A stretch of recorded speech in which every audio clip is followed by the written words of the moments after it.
Joyful, joyful, we adore thee, God of glory, Lord of love.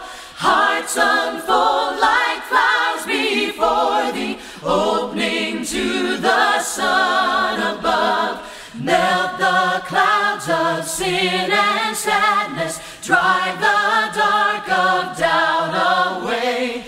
Giver of immortal gladness, fill us with the light of day. 31 de dezembro é um dia das pessoas fazerem novas resoluções, quer na igreja, quer fora da igreja.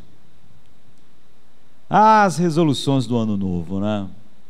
Elas são completamente fúteis.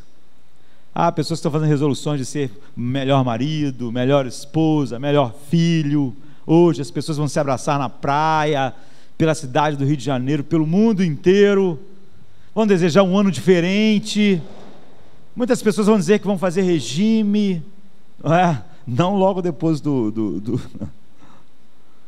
da virada do ano, mas depois vão fazer as resoluções. Há pessoas que estão dizendo: olha, esse ano eu vou orar mais, eu vou ler mais a Bíblia, eu vou me deliciar mais em Cristo, eu vou fazer a resolução. Esse ano não foi tanto como devia ser, mas eu vou fazer resoluções.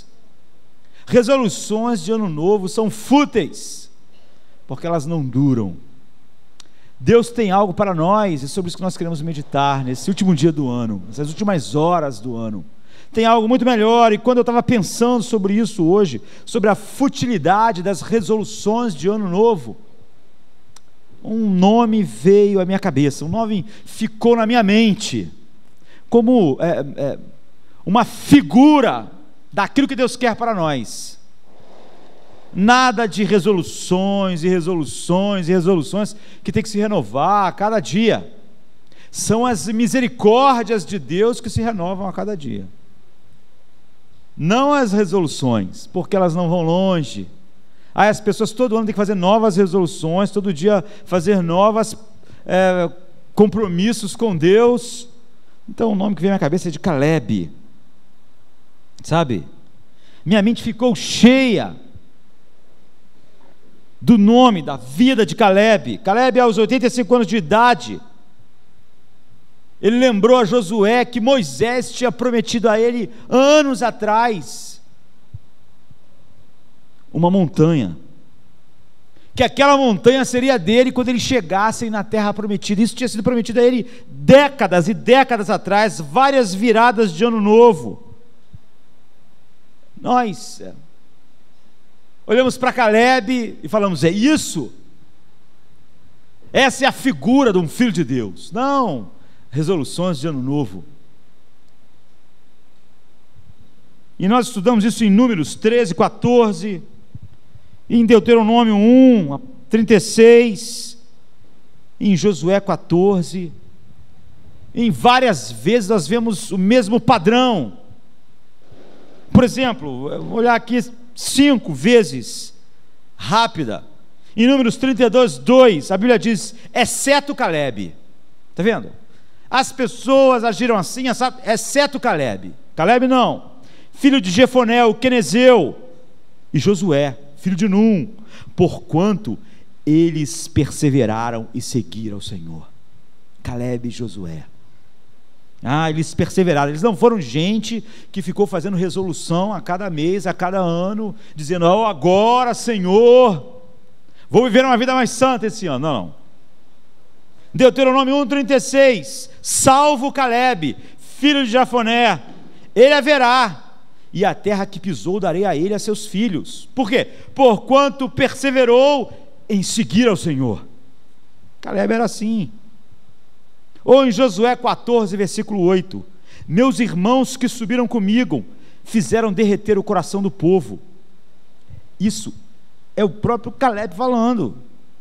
Ele disse: os homens que foram comigo, aqui Caleb era jovem ainda. Ele disse: os homens que foram comigo espiar a terra, eles derreteram o coração do povo. Eles começaram a falar: olha aí, não vai dar para possuir a terra. Mas ele diz: eu, porém, perseverei em seguir ao Senhor. Eu falei para aquelas pessoas: a terra é nossa, vamos entrar lá. Deus falou. Em Josué 14:9, então Moisés naquele dia jurou. Moisés, imaginem, Moisés é a figura que domina o Velho Testamento junto com Davi. Moisés jurou naquele dia dizendo: certamente a terra que pisou o teu pé será tua e dos teus filhos, em herança perpetuamente, pois perseveraste em seguir ao Senhor meu Deus.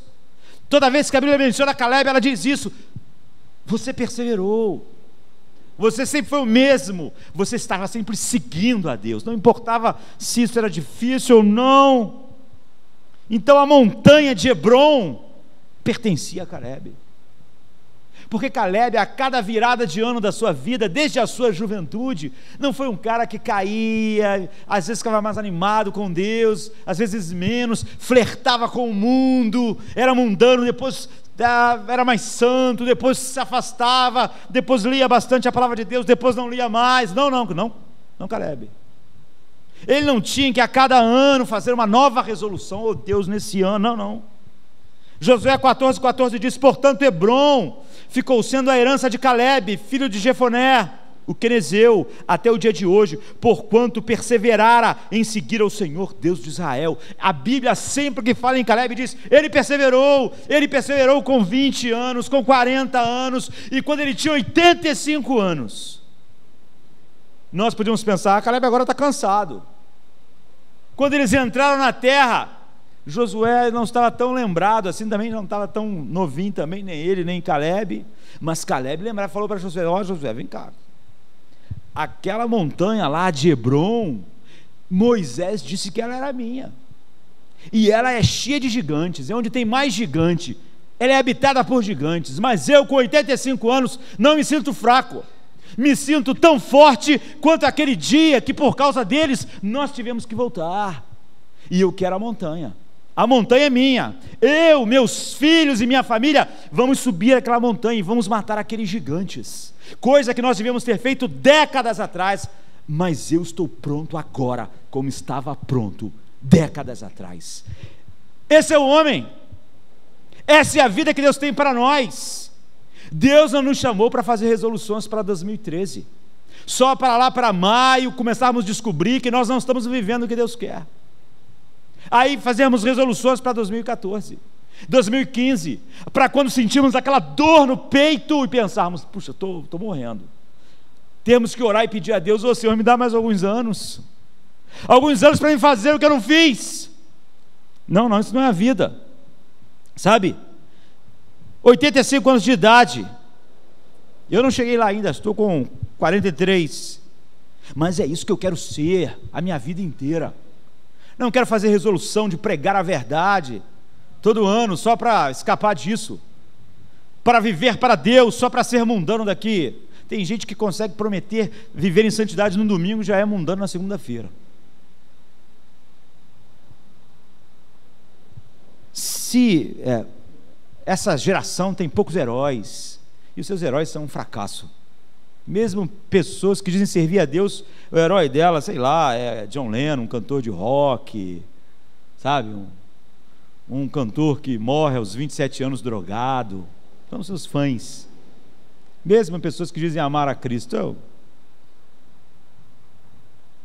Se eu tenho heróis para mim são esses homens, sabe, forte aos 85 anos de idade, preparado para lutar por uma montanha que era habitada por gigantes, sem desculpas, sem fazer uma resolução a cada ano, mas uma coisa apenas. Isso me faz lembrar de Policarpo, um dos primeiros mártires da igreja, bispo, foi queimado na fogueira aos 86 anos, no ano de 156 depois de Cristo, e foi falado para Policarpo: nega essa verdade, seja razoável com o imperador, você é um velho de 86 anos, não precisa morrer assim. E Policarpo disse: eu servi a Deus a minha vida inteira. É mais ou menos o seguinte, Policarpo estava dizendo: eu sou igual Caleb, desde jovem eu servi a Deus, no meio do Império Romano, estou com 86 anos, que razão eu tenho agora para não estar tão forte quanto eu estava a vida inteira? Não, que venha a fogueira. E ele morreu queimado. Isso me faz lembrar Blandina, uma escrava, um corpo frágil, uma mente tímida, jovenzinha, torturada e uma das mártires da igreja, logo no seu início, seu corpo massacrado por toda espécie de tortura terrível, escrava, sem a capacidade do bispo Policarpo, mas igual a ele, sofreu até a morte. Você vê, é Blandina jovem e escrava, é Policarpo velho, um bispo da igreja, é Caleb jovem, é Caleb velho, é um bispo no final da vida, é Blandina no início da sua vida. Essas são pessoas cheias de Cristo. A idade não faz diferença, não faz diferença se um é escravo, um é bispo. É Josué, como Josué diz em Josué 24, 14 e 15. Agora, pois, temei ao Senhor e serviu com sinceridade e com verdade. E deitai fora os deuses aos quais serviram vossos pais, além do rio no Egito, e servi ao Senhor. Porém, se parecer mal aos olhos de vocês servir a Deus, escolhei hoje vocês a quem vocês querem servir. Se aos deuses a quem serviram vossos pais, que estavam além do rio, ou aos deuses dos amorreus, cuja terra vocês habitam agora. Porém eu e a minha casa serviremos ao Senhor. Não importa se a igreja inteira resolver fazer outra coisa. Josué está dizendo, o livro de Hebreus fala a respeito disso, de pessoas com corações completamente dominados por Cristo. Hebreus 12:1 diz que nós devemos correr com perseverança a corrida que nos está proposta. Não é começar uma corrida a cada ano, uma corrida a cada dia, uma corrida a cada mês, novas resoluções, não. Ele diz, se livrem de todo embaraço, de todo pecado que de perto vos rodeiam, para correrem a corrida. Todos nós que conhecemos e falamos que fomos regenerados, estamos na mesma condição de Caleb, de Blandina, de Policarpo. Nós não temos o direito de fazer uma resolução a cada ano, a cada culto, a cada domingo. Deve ser dito de nós o que é dito sobre Caleb. Ele estava perseverante em seguir ao Senhor, e anos depois ele estava perseverante, sabe? Nós devemos ser assim com 20, com 30, com 40, com 50, com 60, com 70, com 85 anos. Não, sabe? O chamado de Deus é um chamado para uma corrida resistente. E o livro de Hebreus foi escrito para um povo que estava sofrendo muito, perseguidos. Eles tinham perdido tudo que era importante para eles. Hoje nós temos um evangelho querendo abraçar a cultura, mas a cultura deles abandonou eles, porque eles não eram admirados pelos romanos. Mas agora eles ainda tinham um povo, uma cultura, uma identificação, que era o judaísmo. Eles podiam ir ao templo, eles podiam ter seus negócios, mas agora, por causa de Cristo, eles foram expulsos do templo. Então eles eram odiados pelos romanos e eram odiados pelos judeus. Eles eram estranhos no mundo, ninguém os acolhia, ninguém os queria. De repente eles sentiram que perderam tudo, e eles começaram a não ter certeza do que eles ganharam. E o livro de Hebreus foi escrito para dizer, Cristo é melhor. Vocês perderam, os judeus que vocês sempre foram, agora vocês são párias para eles. Vocês foram expulsos do templo. Os romanos, a cultura romana despreza vocês, os judeus desprezam, mas Cristo é melhor. Então o capítulo 11 de Hebreus fala sobre uma lista maravilhosa de grandes santos do Antigo Testamento, que morreram com mortes terríveis. Aí ele diz, olha, muitos foram cerrados ao meio, e eles ficaram firmes. A história bíblica dos homens que honraram Deus não é a história de homens que fazem resoluções a cada ano, que precisam estar sempre, nós somos chamados para expressar tudo que Cristo é, e Deus mandou Cristo ao mundo, e Ele foi tudo que Deus disse para ele ser, até que ele disse: está consumado, cheguei ao fim. Ele não precisava renovar as coisas, sempre. Ele dizia em Lucas 22:42: não seja feita a minha vontade, mas a tua vontade. Nós temos que terminar como Cristo. Ele diz: como o Pai me enviou, eu envio a vós. Não para uma cultura maravilhosa, mas como ovelhas no meio de lobos.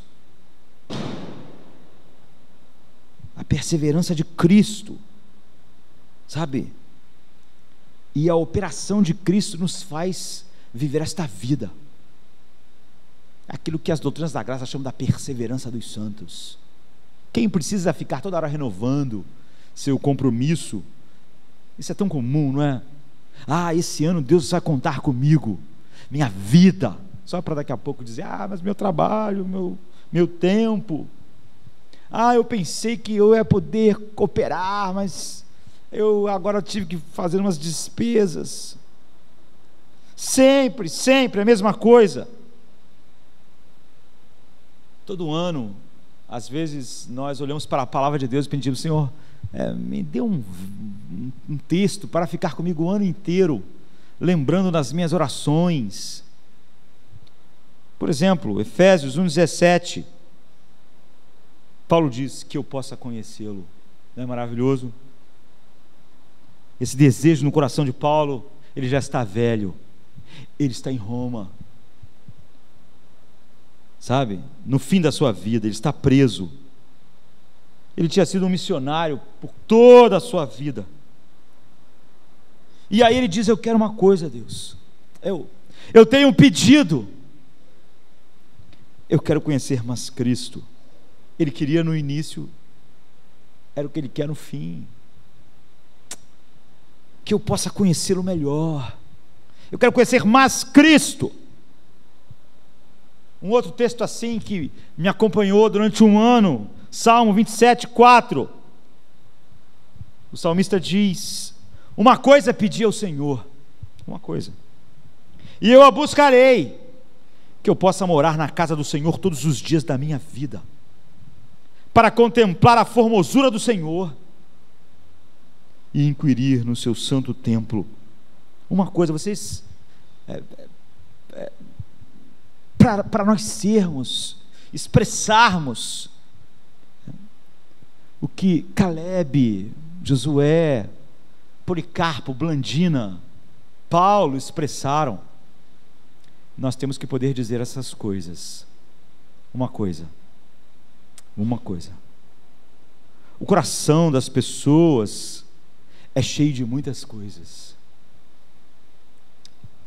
e é por isso que elas fazem resoluções e resoluções fúteis. Hoje o mundo vai desejar todo mundo abraçando todo mundo paz, mas esse mundo não vai ter paz. Não há paz para o ímpio, diz meu Deus. São só desejos fúteis. Um filho de Deus, ele não pode ser assim. A Bíblia está cheia dessa expressão. Eu não posso falar sobre todas, porque senão é capaz de eu falar até o ano que vem. Mas pelo menos 3, 4 ou 5, né? Vamos ver. Uma coisa eu sei. Isso fala sobre o passado. Você só pode ser como Caleb se você puder falar alguma coisa sobre o seu passado. E há um outro texto que diz: uma coisa eu faço. Se você puder dizer alguma coisa sobre o seu passado, que você sabe uma coisa sobre o seu passado, você vai estar fazendo algo no presente. E uma coisa eu busco, ou seja, uma coisa eu sei, passado, uma coisa eu faço no presente, e uma coisa eu busco no futuro. Passado, presente e futuro.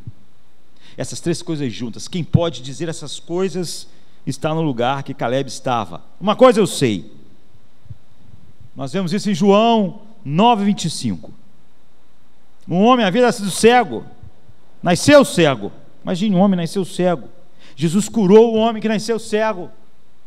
Todas as pessoas conheciam aquele homem.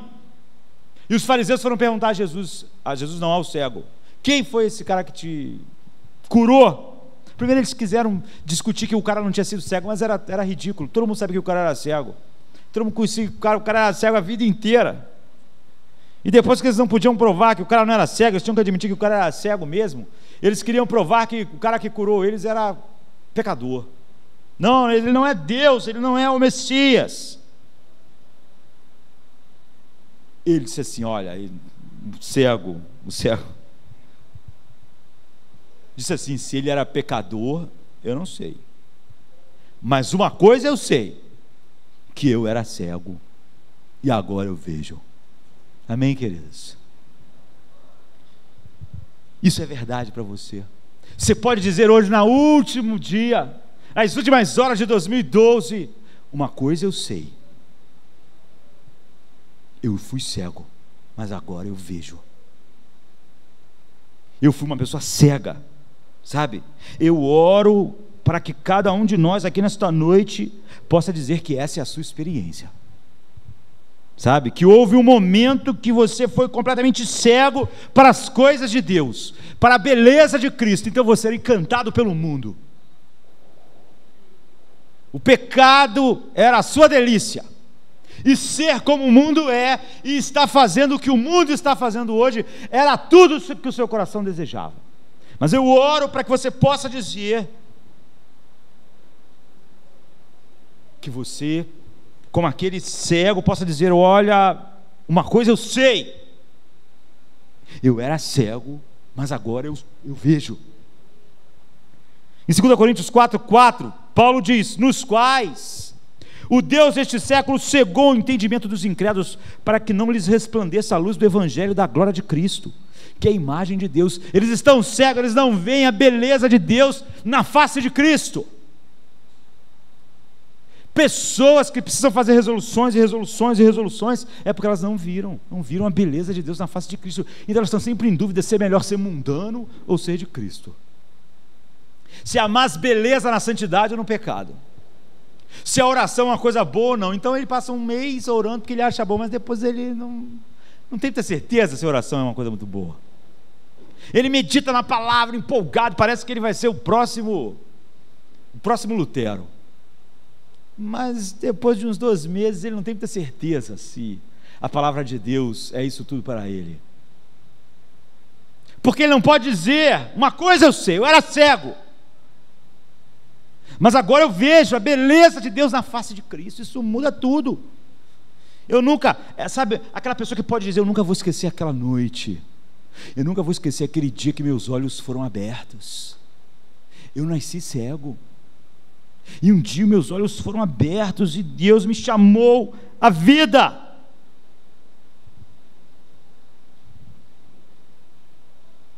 Há muitas pessoas que hoje fazem do evangelho tudo.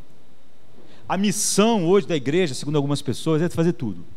A missão é salvar o mundo, a sociedade, a floresta amazônica, cuidar da cidade, varrer a rua, sabe? Salvar os peixes que estão entrando em extinção. Eles ampliaram tanto a missão da igreja, que a missão da igreja acabou. Porque quando a missão vira tudo, a missão já não é mais nada, sabe? Porque qualquer coisa que você estiver fazendo, você acha que está fazendo a missão que Deus mandou. Mas não é essa, sabe? Ele nos chamou a proclamar a verdade do evangelho, fazer discípulos de todas as nações e ensinar a eles a obedecer, a viver uma vida para a glória de Deus. Mas quando você amplia a missão para tudo, você acaba com a missão. É igual quando você disse para uma criança assim, olha, você é especial. A criança, eu sou, por quê? Porque todo mundo é, pronto, a criança entende, não sou especial nada, isso é só papo. Você é tão lindinho, você acha eu lindo? Não, todo mundo é lindo. Aí o cara pensa, pronto, esse cara só está falando, sabe? Se tudo é a missão, nada é a missão. Tudo que eu estiver fazendo, eu vou dizer é a missão. Mas a missão, o chamado, quando nossos olhos foram abertos, muitas coisas que as pessoas dizem ser a missão da igreja, não tem nada a ver com o olho ser aberto, ver a beleza de Deus. Qualquer cego pode continuar fazendo. Ou seja, se tirar a igreja, a missão vai continuar. Salvar as baleias, o cara não precisa ver a face de Cristo, nem a beleza de Deus. Ele pode salvar a baleia sem isso. Mas o que o Evangelho diz, uma coisa eu sei, eu era cego, eu estava em trevas, honestamente. Eu não sei como explicar um cristianismo que não faz de Cristo o centro de tudo que nós falamos para o mundo. E fazemos o mundo acreditar que alguma coisa boa pode ser feita, a não ser quando o homem tem seus olhos abertos para o Evangelho, para a verdade, para a beleza de Deus. Eu não sei como as pessoas podem se chamarem de cristãs, sem falar para o mundo, a única coisa que nós temos que falar para eles, que Cristo morreu por pecadores. Que quando nossos olhos são abertos, nós vemos a podridão da vida sem Deus. Se nós somos, nosso cristianismo é dizer que nós devemos amar mais as pessoas e construir um mundo melhor, vamos ser sinceros, isso não é boa notícia, toda religião fala isso. Toda filosofia disse isso, até ateu fala isso. Vamos continuar com fazer um mundo mais fraterno, sabe? A boa notícia do Evangelho é que Deus está virado contra o homem, e Ele mandou o seu Filho ao mundo, e Ele castigou em seu Filho o pecado daqueles que Ele há de salvar. E que Deus miraculosamente abre os olhos dessas pessoas que são cegas, porque o Deus desse mundo cegou elas para verem a beleza de Deus na face de Cristo. Essa é a mensagem básica do cristianismo. Jesus morreu pelos seus pecados, pelos meus pecados. Mas o cristianismo hoje pode ser qualquer coisa, sabe?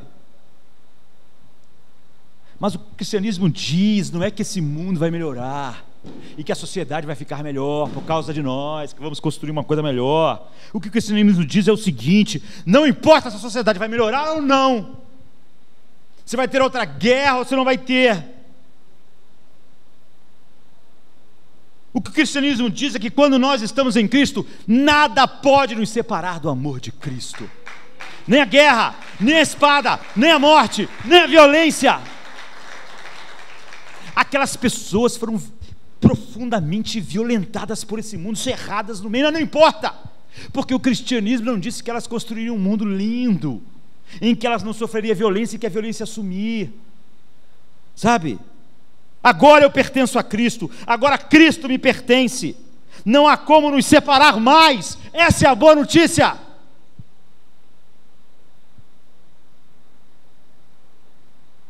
Então, como diz Filipenses 3,10, para que eu possa conhecê-lo e o poder da sua ressurreição, e a comunhão dos seus sofrimentos, conformando-me com ele na sua morte, como cego. Quando eu era bem garoto ainda, eu não compreendia todas as verdades que eu compreendo hoje. Mas eu já podia compreender isso. Sabe?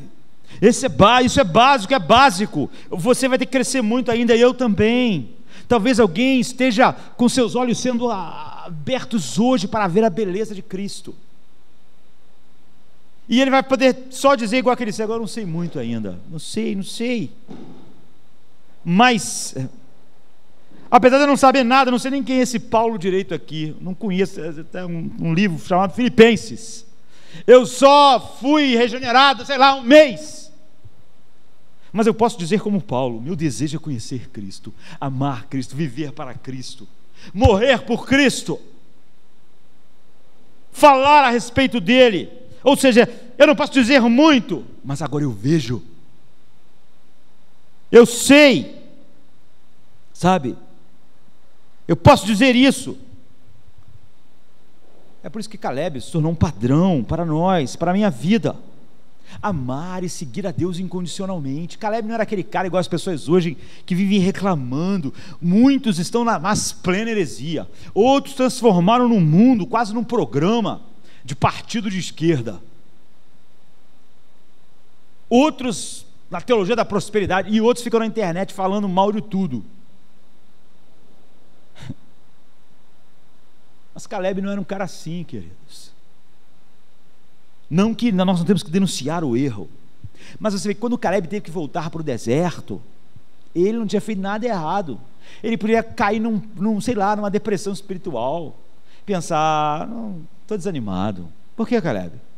Vou ficar andando no deserto, andando à toa. Pô, vou gastar 40 anos da minha vida aqui no deserto.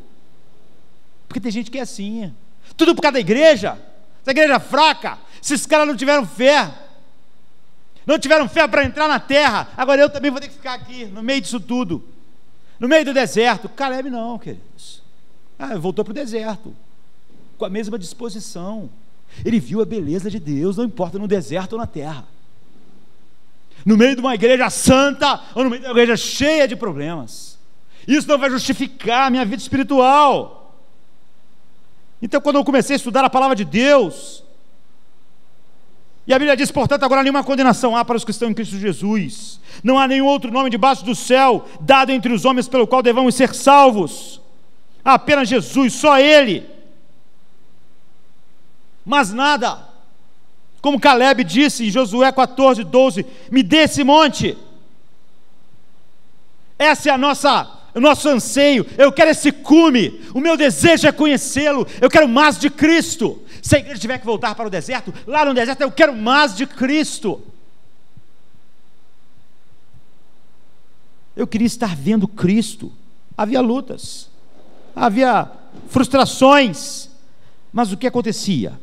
Eu não cresci numa igreja onde todo o tempo eu ouvia a grande palavra da reforma, mas eu podia dizer, eu era cego e agora eu vejo, sabe, eu quero, é isso, nos quais o Deus deste século cegou o entendimento dos incrédulos, para que não lhes resplandeça a luz do evangelho da glória de Cristo, que é a imagem de Deus. Então, só pode viver como Caleb, Blandina, Policarpo, Paulo, sem ter que fazer resolução a cada domingo, a cada segunda-feira, quebrando as resoluções, fazer resolução em 2012, nesse último dia, para ter que fazer outra em 2014, pessoas que podem olhar para trás e dizer, uma coisa eu sei, eu era cego, mas agora eu vejo a beleza de Deus na face de Cristo, porque o Deus desse mundo não cega mais meus olhos. Eu nasci cego, mas agora eu vejo. E pessoas que podem dizer isso, eu sei, sabe, uma coisa eu sei, eu era cego e agora eu vejo. Elas podem então dizer a segunda coisa, uma coisa eu faço. Você vê, uma coisa eu sei, uma coisa eu faço. Essas pessoas estão focadas. Filipenses 3:13, Paulo diz, eu não considero que eu tenha feito, esteja pronto, mas uma coisa eu faço. Em outra versão, irmãos, quanto a mim, não julgo que haja alcançado, mas uma coisa eu faço, que é esquecendo-me das coisas que atrás ficam e avançando para as que estão diante de mim, prossigo para o alvo.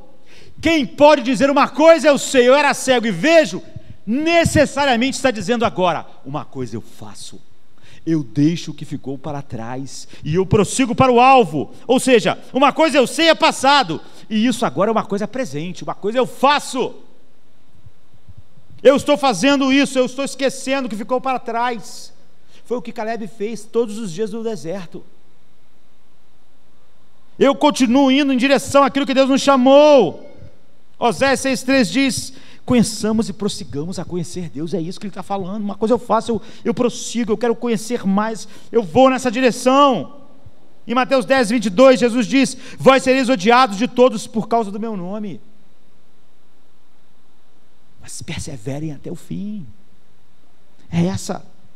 Paulo diz, aquele que começou a boa obra, ele continua, uma coisa eu faço, por causa daquilo que eu sei, eu não sou mais cego.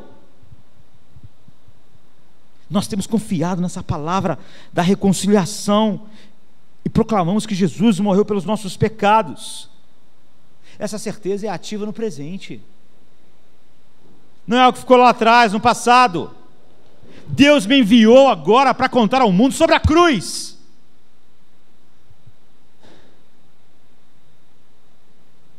Há muitas coisas boas que o mundo inteiro pode fazer. Eu não tenho muitas mensagens para este mundo. Eu tenho uma mensagem. Uma coisa eu faço, E nessa coisa que eu faço, está uma preposição, uma só. Paulo diz: porque nada me propus saber entre vocês, senão Cristo e este crucificado. O assunto de Paulo não era como fazer a ONU criar organismos para fazer uma coisa. O assunto de Paulo é o seguinte: Cristo e este crucificado. Esse é meu assunto. Eu não tenho 2 assuntos, 3, 4, 5, 10 mil assuntos. Eu tenho esse assunto. Eu não tenho minha vida por preciosa, porque eu vou pregar a cruz de Cristo, eu vou me gloriar na cruz de Cristo. Eu só me propus, ele diz aqui, saber uma coisa. Não vou escrever um livro sobre muitas coisas. Eu só faço uma coisa. Eu não tenho muitas abordagens, nem muitas mensagens. O meu foco não é como mudar o Império Romano. O meu foco é a cruz de Cristo, que é um escândalo e uma loucura. Se muitas pessoas dizem, nós estamos mudando nossa abordagem, mas não a mensagem. Mentira! Se nós evitamos estrategicamente de falar sobre a ira de Deus, a justiça de Deus, a aproximação do juízo de Deus, da ira de Deus satisfeita na expiação na cruz, do ódio de Deus ao pecado, da santidade de Deus, nós estamos não só mudando a apresentação do Evangelho, nós estamos mudando o Evangelho, para que o mundo possa apreciá-lo, ao apreciar, sei lá, uma floresta. Nós estamos mudando o seu conteúdo, porque nós não achamos adequado, mas Paulo disse, não, uma coisa eu faço, eu prossigo como? Me propondo a fazer uma só coisa, pregar a cruz de Cristo ao mundo, Cristo e este crucificado. Essa é a mensagem. A missão do evangelismo, na busca de uma apresentação do Evangelho, que vai convencer os ouvintes, sempre é equivocada, porque tira a cruz do centro e diz para esse mundo que há muitas coisas que podem ser feitas fora da cruz. Paulo diz, e nós podemos dizer, sim, podemos dizer, uma coisa eu sei, uma coisa eu faço, e nessa coisa eu me propus, se não ficar claro para o mundo na nossa mensagem, que Deus não vai se adaptar ao mundo, não vai se adaptar à cultura, mas que a mesma cruz que matou Cristo vai nos matar para o mundo e vai matar o mundo para nós, então nós mudamos o Evangelho. Gálatas 6,14 diz, eu me glorio a não ser na cruz do nosso Senhor Jesus Cristo, pela qual o mundo está crucificado para mim e eu para o mundo. Se isso não ficar claro na nossa mensagem, nós mudamos o Evangelho. Se não ficar claro que Deus não se adapta a nós, nem às nossas preferências, nem à moralidade da nossa geração, nem a nossos gostos, nem a nossa opinião, mas que na cruz Ele vai matar o nosso ego e nos capacitar a morrer para nós mesmos, se não ficar claro isso na nossa pregação, nós mudamos o Evangelho. 2 Coríntios 5,15 diz, Ele morreu por todos, para que os que vivem não vivam mais para si mesmos, mas para que por aquele que morreu por eles e ressuscitou. Se não ficar claro na nossa pregação que Jesus morreu, levando sobre si a essência da nossa maldade, do nosso pecado, que Deus odiava e que Deus puniria e punirá no inferno, a não ser que Ele castigue em Cristo, então a mensagem foi terrivelmente alterada. Não só a abordagem. Se não ficar claro em cada proclamação do Evangelho para o mundo, que Cristo morreu para nos livrar deste mundo mau, que este mundo é mau, que essa sociedade é má, que ela está sobre a ira de Deus e que Deus há de destruir este mundo, então nós mudamos o Evangelho. Gálatas 1,4 diz, Ele se entregou a si mesmo pelos nossos pecados, para nos libertar deste mundo perverso, segundo a vontade de Deus.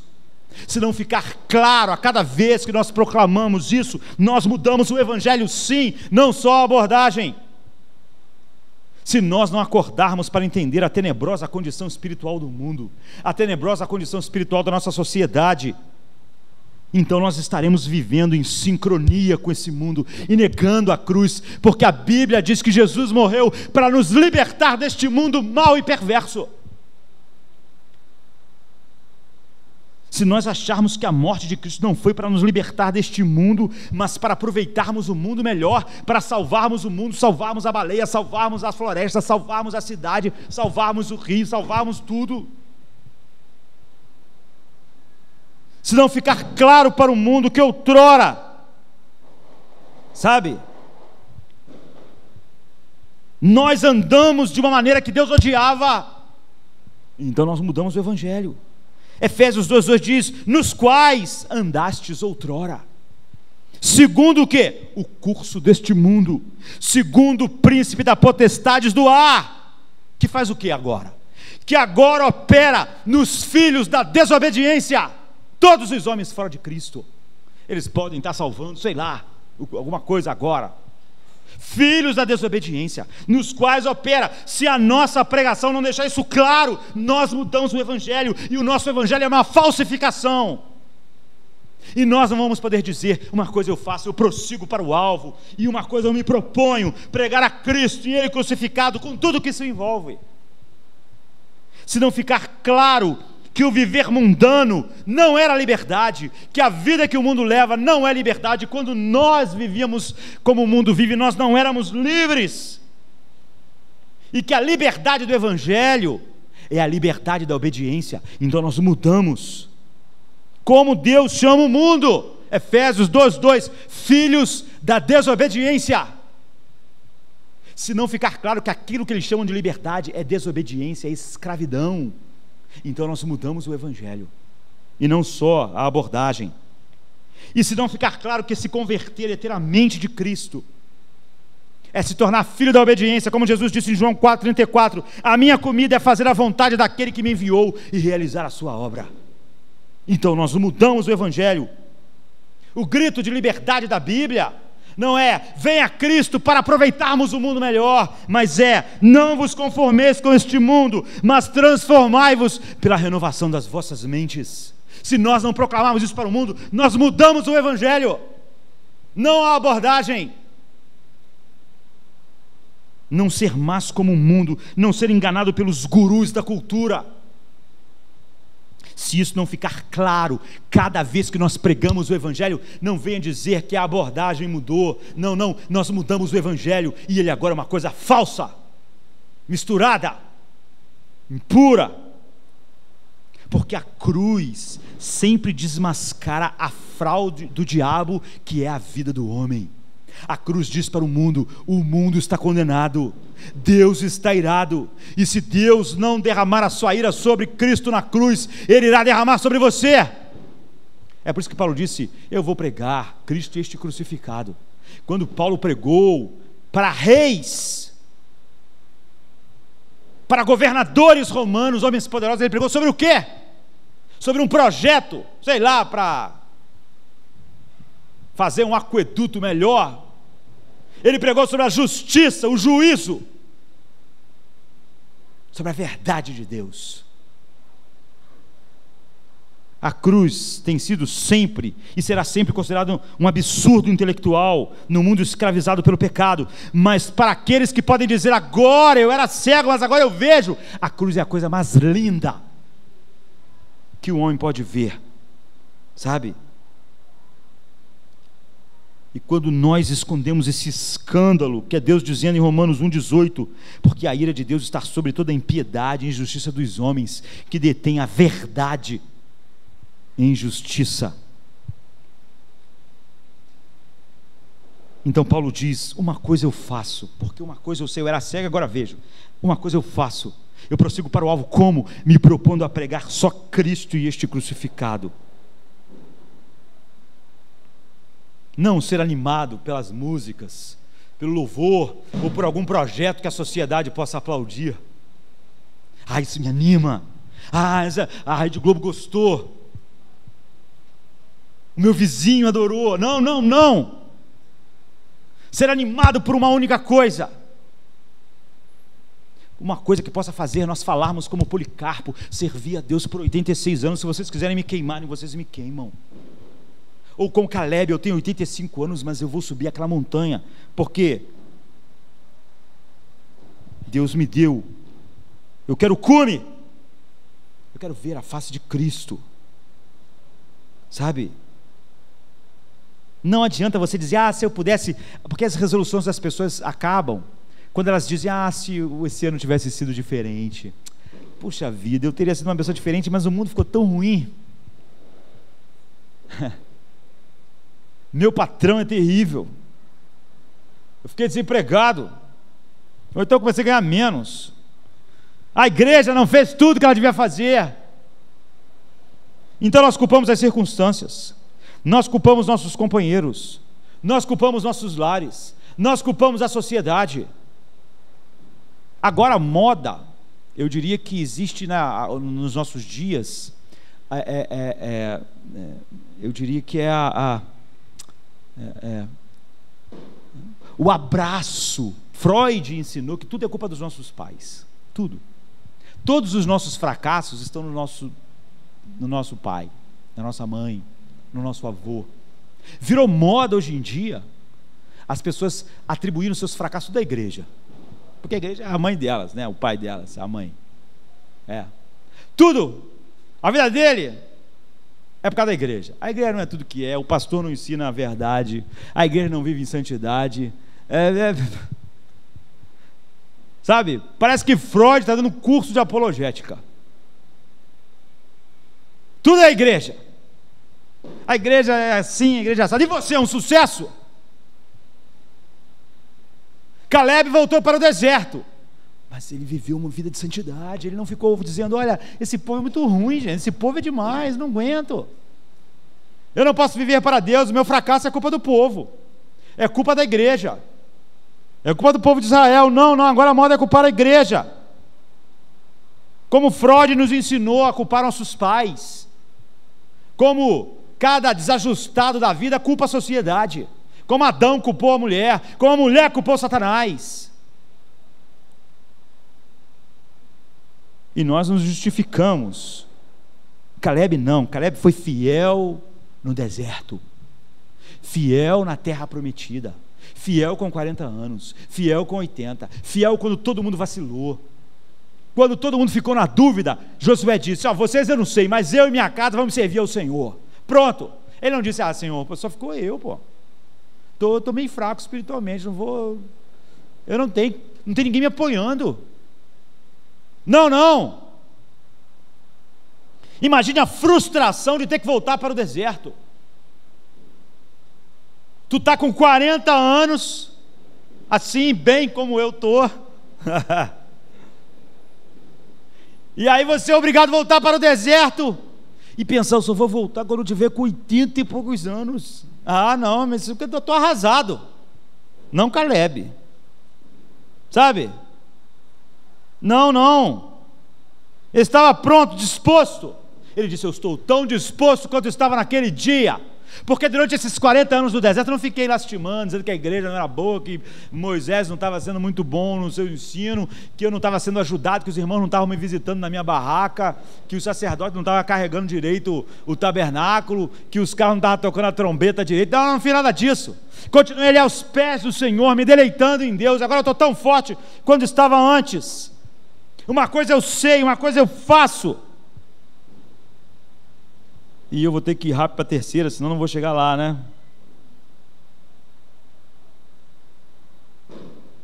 Então vamos lá. Essa alegria, esse prazer em Deus. Eu prossigo para o alvo. E vamos para a terceira coisa, que eu falei que tinha 5, 6, e vamos ficar na terceira mesmo, antes que o ano vire. A terceira coisa é: uma coisa eu pedi ao Senhor. Uma coisa eu sei, uma coisa eu faço, e uma coisa eu pedi ao Senhor, e eu a buscarei, que eu possa morar na casa do Senhor todos os dias da minha vida. Entende como esse cara é? Esse cara não está pensando, olha, hoje eu estou meio mundano, eu quero habitar na casa do Senhor, mas só de vez em quando, eu quero ter as folgas. Ele diz, uma coisa eu pedi ao Senhor, que eu quero habitar na casa do Senhor, para contemplar sua beleza todos os dias. Ou seja, isso é o futuro. Você vê, uma coisa eu sei lá no passado, eu faço no presente, e o que eu quero no futuro é mais e mais contemplar a beleza de Deus. Essa é a prioridade acima de qualquer outra coisa. Jesus é adorável. Contemplar a sua beleza é a minha oração. Honestamente, quem quer habitar com o Senhor? Sabe?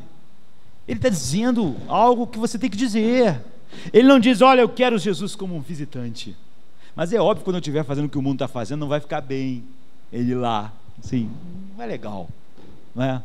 Então eu não quero morar com Jesus, eu quero meio que ficar com ele, não é? Como as pessoas dizem, mas eu quero ter uma certa liberdade. Ou então, eu quero estar com ele, mas cada um em casa aí separado. Nós estamos numa relação profunda, amor, as casas separadas. Não, eu quero habitar com o Senhor. Eu não quero um visitante, eu não quero ele como um hóspede, eu quero morar, eu quero viver no seu santo templo. Essa é a única coisa que eu peço, viver na presença de Deus. Lembre-se de Marta e Maria, sabe? Uma estava ocupada com muitas coisas, a outra irmã estava sentada aos pés de Jesus. E Jesus declarou que Maria escolheu o que era bom. Algumas versões, que não está como no original, diz que ela escolheu o melhor. Essa versão não é boa, porque o melhor fica parecendo que a outra, não é? Marta, não escolheu o melhor, mas também não era ruim. Mas não é isso que ele diz. Ele não disse que uma escolheu o melhor, disse que uma escolheu o que era bom, e a outra não. Não. Sabe? Ele disse, Marta, Marta, você está preocupada, inquieta com muitas coisas, mas uma coisa só, você vê que hoje, a questão hoje é uma coisa só. Uma coisa só é necessária. É por isso que a palavra melhor, como algumas traduções dizem, descaracteriza o que Jesus está dizendo. Ele não disse que duas coisas é necessária, mas uma é mais necessária que a outra. Ele diz, ela escolheu a coisa boa, ficar aos meus pés, se deliciar na minha presença, e essa é a única coisa necessária. Como Paulo que diz, o meu desejo é conhecê-lo. Como aqui Davi está dizendo, uma coisa eu peço ao Senhor, que eu possa habitar na casa do Senhor. Então, isso é escolher o que é bom, e não escolher isso não é escolher nada bom. Isso é, sabe, é o essencial, é o que Ele quer que nós sejamos. Nós não fazemos nada porque é bom e junto com Cristo, não, nós achamos que Cristo é tudo. Se o Império Romano ia se tornar um lugar melhor ou não, isso não se tornou, vamos ser sinceros. Quando Paulo morreu, o Império Romano era terrível, mas ele não estava frustrado, porque ele disse, uma só coisa, eu quero conhecê-lo, e a comunicação das suas aflições, esse é o meu desejo. Minha vida não é preciosa, contanto que Cristo seja exaltado, quer pela minha vida, quer pela minha morte.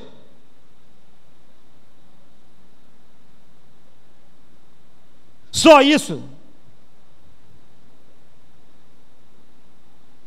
Estar mais com Jesus, ser mais como Jesus, viver a vida de tal maneira que o mundo veja a verdade da cruz. Não só que o cristianismo, como todas as outras religiões, está buscando um mundo melhor, vida melhor. Isso o cara pode aprender com Gandhi. Mas nós temos uma mensagem para o mundo.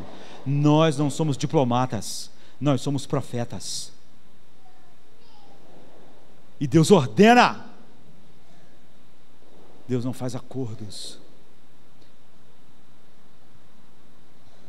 E eu amo o Salmo 90, versículo 17, que diz assim: e seja sobre nós a formosura do Senhor. É o que Davi já tinha dito. A beleza de Deus não é a beleza física, Ele é Deus, é Espírito. A beleza de Deus é a beleza do seu caráter. Se você quer ver um retrato do caráter de Deus, por exemplo, Gálatas 5, 22, 23. E o fruto do Espírito é amor, alegria, paz, paciência, benignidade, bondade, fidelidade, mansidão, domínio próprio.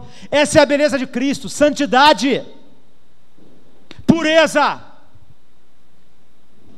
disposto a tudo para honrar o Pai. Essa é a plataforma que nutre nossos pensamentos. Deixe a beleza de Cristo ser vista em mim, Deus, enquanto eu contemplo a tua beleza na face de Cristo. Eu peço isso a ti. Em 2 Coríntios 3,18, Paulo diz que nós devemos ser um espelho. Eu amo 1 João, principalmente 3, de 1 a 3, quando diz: vede com grande amor nos tem concedido o Pai, que fôssemos chamados filhos de Deus, por isso o mundo não nos conhece. É uma diferença radical, porque não conhece a Deus. Seus olhos estão cegos. Amados, agora somos filhos de Deus, e ainda não é manifestado o que havemos de ser, mas sabemos que quando Ele se manifestar, seremos semelhantes a Ele, porque assim como Ele é, o veremos.